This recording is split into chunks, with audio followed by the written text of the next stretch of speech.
In 1 week in May 2024, Red Lobster closed 650 restaurants. 36,000 people lost their jobs. Not over months. 1 week.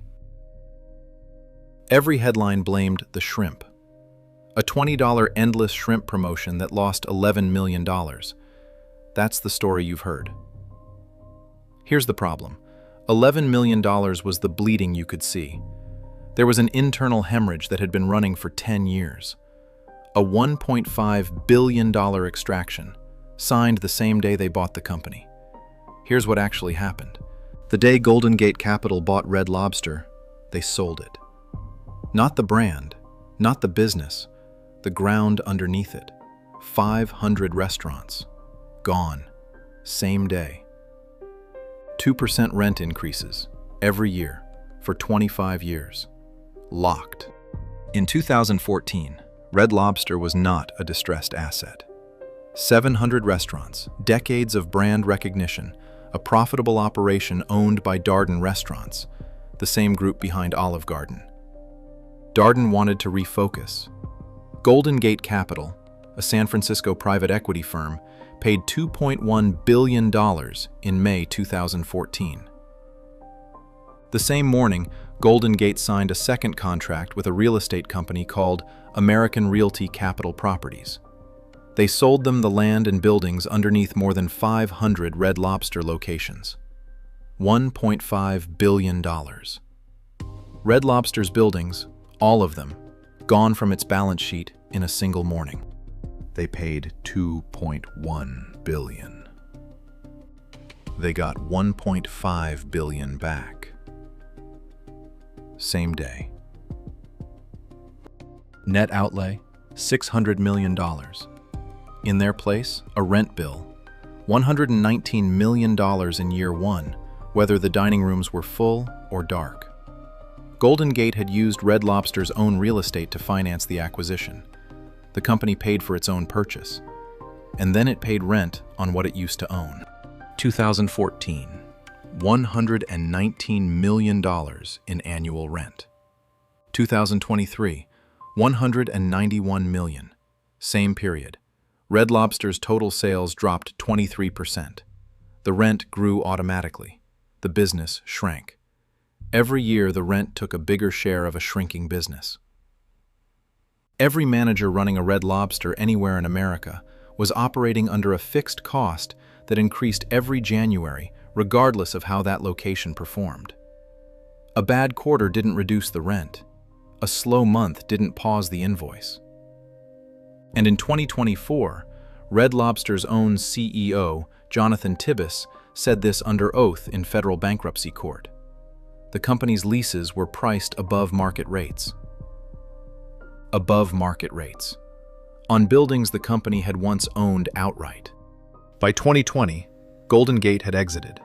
They sold their stake to Thai Union, the largest tuna producer in the world, who took a majority position in Red Lobster. Thai Union inherited the rent structure. They inherited the debt. Then in 2021, Red Lobster refinanced. A firm called Fortress Investment Group became a key lender. Remember that name. Fortress was a lender, not an operator, not a shareholder, a lender. The kind of creditor who gets paid first when things go wrong. The rent was a slow kill. 10 years to bleed out. What Thai Union did was faster, and every word of it is in the bankruptcy filing. Every company in this series had an audience that didn't act in time. Subscribe, so Killed Companies doesn't become one of them. Thai Union was not only Red Lobster's majority shareholder, they were also one of its primary shrimp suppliers. The same company sitting at the top of the ownership structure was also sending invoices for the core product the restaurants ran on. In November 2022, Thai Union's CFO stated publicly they had taken a more active role in Red Lobster's management. Here is what that meant in practice. Red Lobster had multiple shrimp suppliers. Under Thai Union's increased influence, 2 of them were cut. Thai Union became the sole source. The moment that happened, Red Lobster lost all negotiating power on shrimp pricing. Costs went up.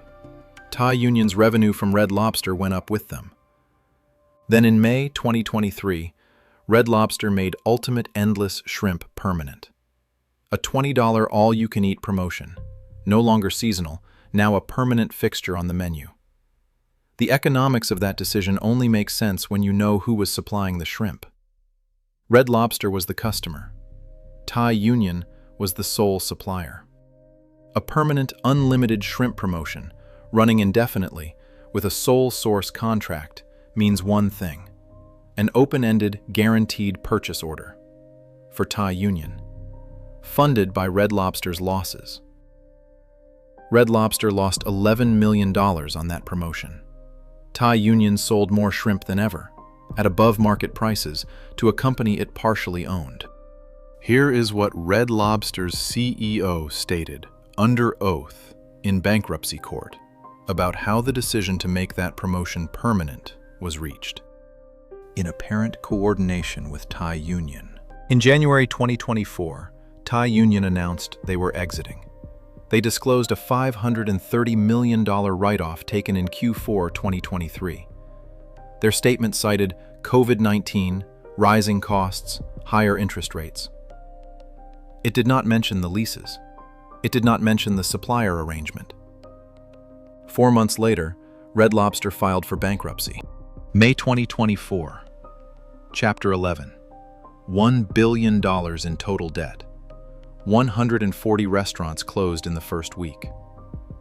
Fortress Investment Group, the lender that had entered in 2021, provided $100 million in emergency financing to keep the remaining locations open during the proceedings. September 2024, the court approved the sale. Fortress submitted a bid. It was the only bid. $375 million. A company valued at $2.1 billion in 2014. One bidder, 82% below the purchase price. The lender became the owner. That is what Collect looks like. Golden Gate Capital paid $2.1 billion for Red Lobster. The same day, they pulled $1.5 billion back out through the real estate sale. They loaded the company with rent obligations it would spend a decade trying to absorb. They exited before the collapse. Thai Union inherited that structure, made it worse, then exited too. Fortress, the lender who was there from 2021, acquired what was left for pennies on the dollar. You have seen this before. Different company, different decade. Toys R Us, Red Lobster. Acquire, extract, load, exit, collect. The people who designed this were gone before the stores closed. 1 week. 650 restaurants shuttered. 36,000 people lost their jobs. Next, a retail company profitable every single year for 30 years straight.